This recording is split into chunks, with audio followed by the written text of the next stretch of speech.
Hello everyone, today I'm going to show you how to paint these little flowers which are ever so cute and which you can use actually to make greetings cards. Very quick and simple greeting card, and all you're going to need is some sort of wedge shaped brush, or even a flat brush will do as well. This is a Le Franc and Bourgeois 3/8 of an inch, and this one will give you a larger flower, and this one is from Rosemary & Co.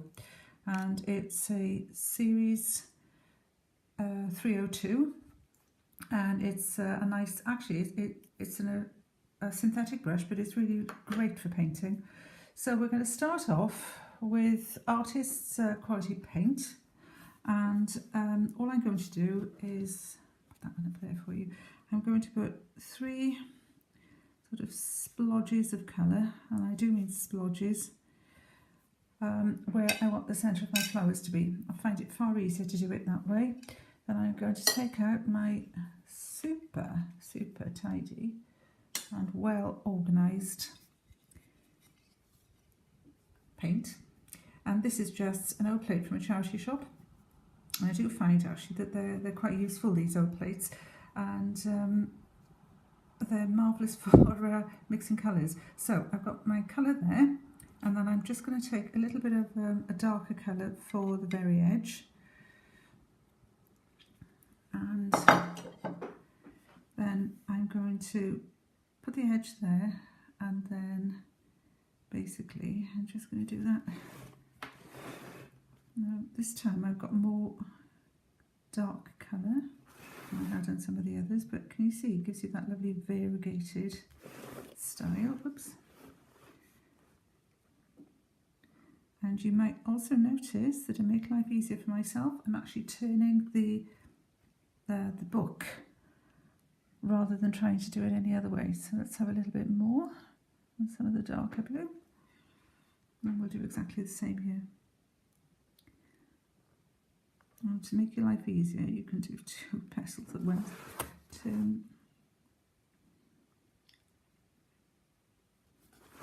This is the marvellous thing about watercolour. You never get 2 paintings the same.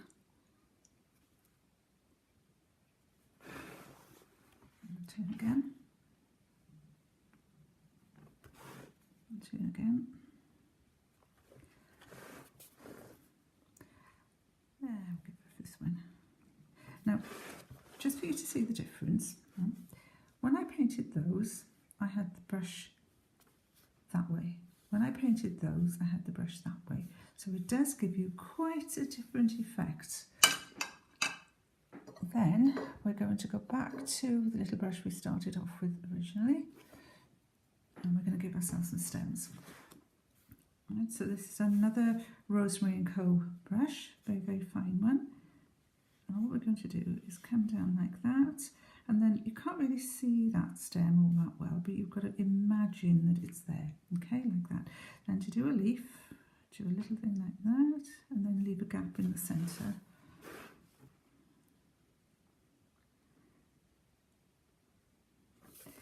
If you can. Sometimes you can achieve a gap, sometimes you can't. And then just to give it a bit of shade up here at the top.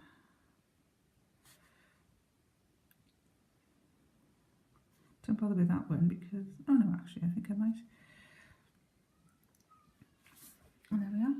There are your flowers. How quick and easy is that?